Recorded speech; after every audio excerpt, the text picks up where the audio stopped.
Okay, so today, buckle up, because we are diving into a pretty wild thought experiment.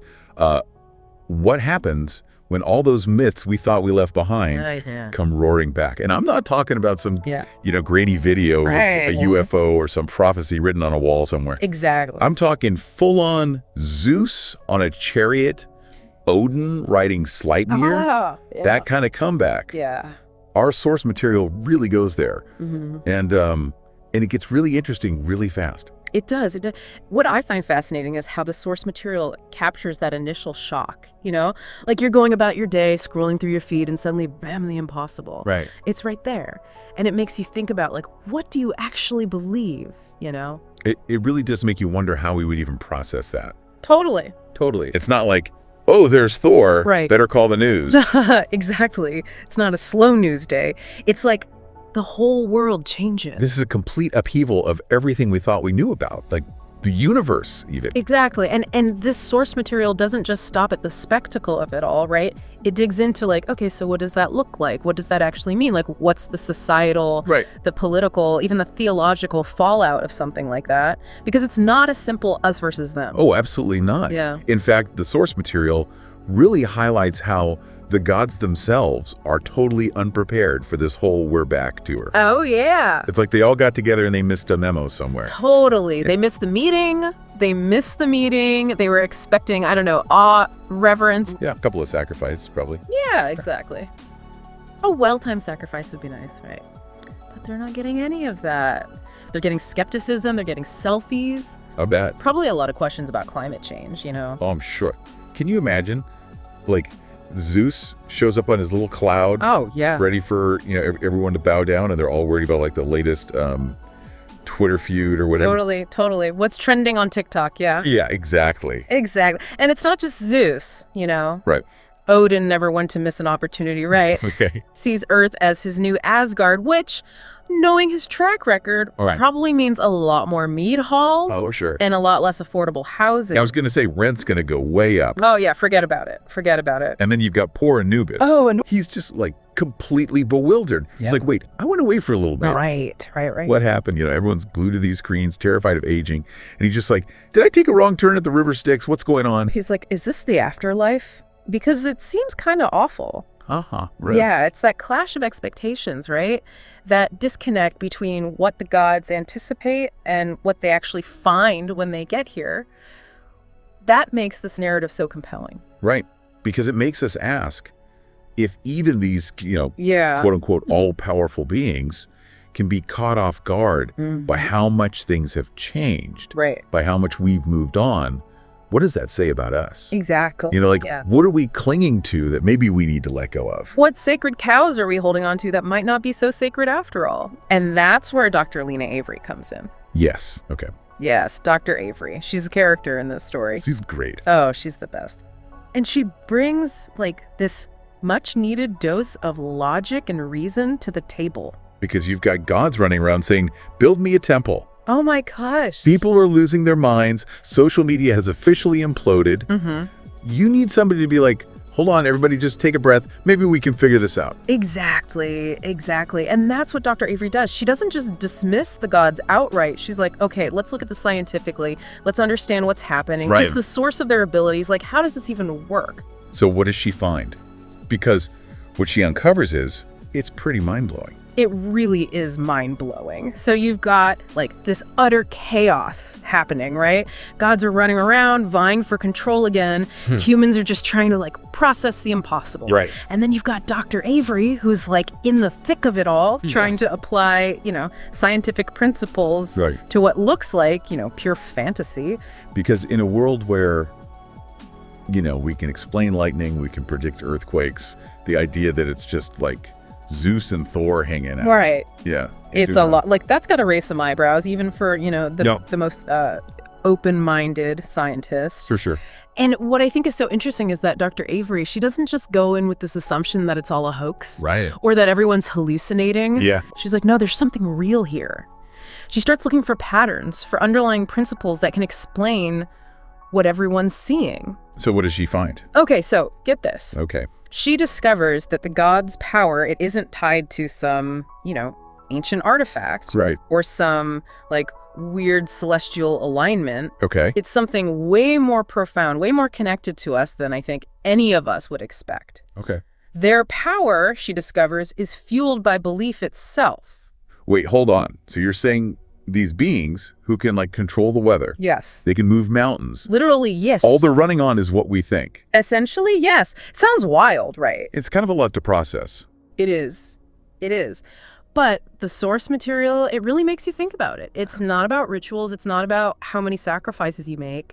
It's about that raw collective faith that humanity at one point really truly had in these figures. Which, I mean, when you think about it, it kind of reframes a lot of those ancient myths, you know? It's less about gods being these all-powerful beings and more like there's this weird feedback loop. Oh, absolutely. It's like this weird symbiotic relationship, you know? Where like we believed that gave them power. Yeah. And then they used that power to do things which made us believe even more. Absolutely. And it makes you think about the nature of belief, right? Right. Like how much of what we perceive as reality is shaped by what we believe. Oh, 100%. But here's the thing. Yeah. We live in a world now where science can explain a lot of what used to be chalked up to the gods must be angry. Yeah. So if their power source is belief, and we're not really giving them a whole lot to work with these days, does that mean they're basically running on fumes? That is a very good question. And that is precisely what Dr. Avery's research suggests. The way it's described, it's almost like this cosmic battery, right? And every time someone explains something with science instead of like divine intervention, it's like the battery drains a little bit more. Oh, wow. And so by showing up now in a world that's moved on, a world that's, more likely to ask for evidence than to just blindly accept, they've kind of accidentally plugged themselves back into a power source that's on its last legs. So no wonder they're acting up. Right. Talk about a bad time to like make a comeback. Talk about a PR nightmare. Right. And this is where the narrative takes this really interesting philosophical turn, because now the gods, realizing, oh, we're not as powerful as we thought we were, right, they have a choice to make. Do they try to adapt to this new world, right, where people don't automatically assume they're in charge? Or do they try to claw back that control, even if it means, forcing humanity back into the dark ages of like fear and blind faith? So it's less about like who has the bigger lightning bolt. Yeah, exactly. And more about like whose idea of the future is going to win out. Exactly. It's like this clash, the old world where faith ruled everything versus this new world where humanity's like, actually, we're going to think for ourselves now. Right. Thanks for the help, but we got this. Right. And that clash, that sets the stage for this like final showdown that is going to determine not just like the fate of humanity, right, but like the very essence of belief itself. What happens when the gods realize that their power, it's not some inherent thing? Yeah. It depends on us. Right. It depends on something as frankly fickle and unpredictable as human faith. Oh, that's a good question. That is the question, right? Yeah. That is the question that drives this whole climax of the story. Okay, so we've got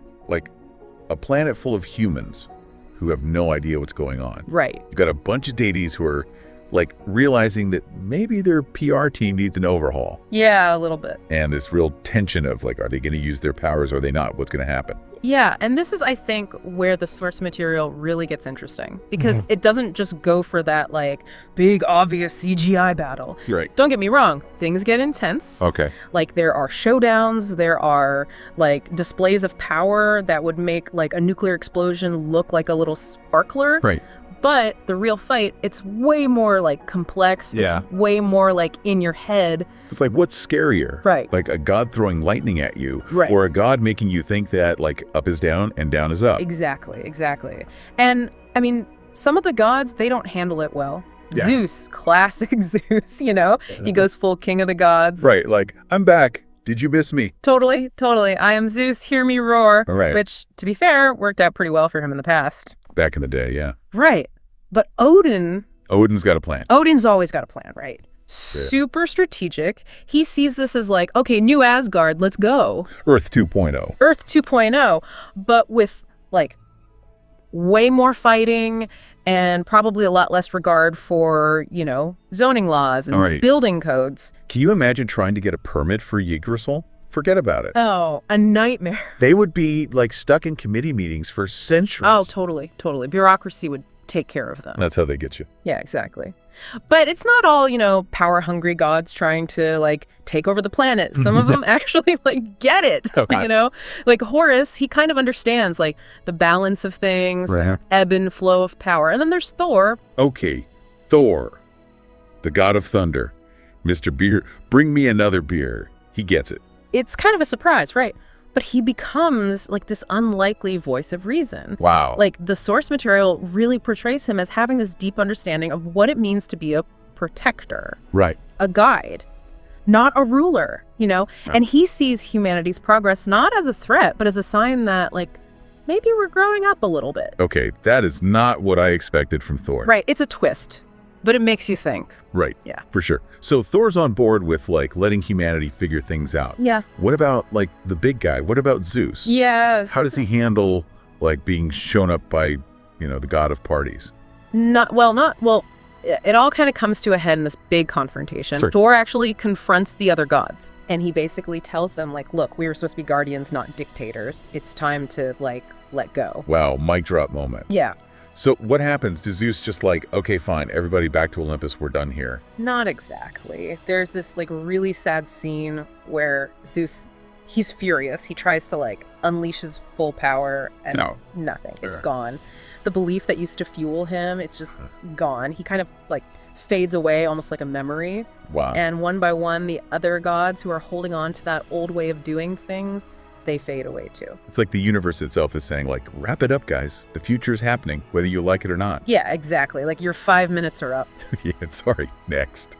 What about the gods who, were willing to change? Yeah. Like Thor, Horus, what happens to them? They choose to, step back, retreat from the world. Okay. It's not clear exactly what happens to them, but it's this feeling that they're not gone, They've just become part of something much, much bigger. That's both really cool and, kind of terrifying when you really think about it. It is, right. This is beautiful mystery. Yeah. And that's kind of the beauty of this whole story, It takes this totally crazy what if. Right, what if the gods came back? Yeah, and it uses it to make you think about some really, really deep stuff. Right, what is faith? Yeah. What is power? What does it mean to grow up? Yeah. To change? And it's not even really just about literal gods, is it? It's No, not at all. We all have those things that we cling to. Absolutely. Even when maybe they're not doing us any favors. We all have those things we need to let go of sometimes. All right, those sacred cows. That's what makes a good story, right? It makes you look at your own life. For sure. This source material, it reminds us that sometimes the bravest, most powerful thing you can do is just let go. So what do you think? What would it take for you to let go of something you thought you believed in? Good question. Something to think about. This has been a wild ride. It has. Definitely something to ponder. So until next time, keep asking those questions, keep exploring, and most importantly, keep an open mind.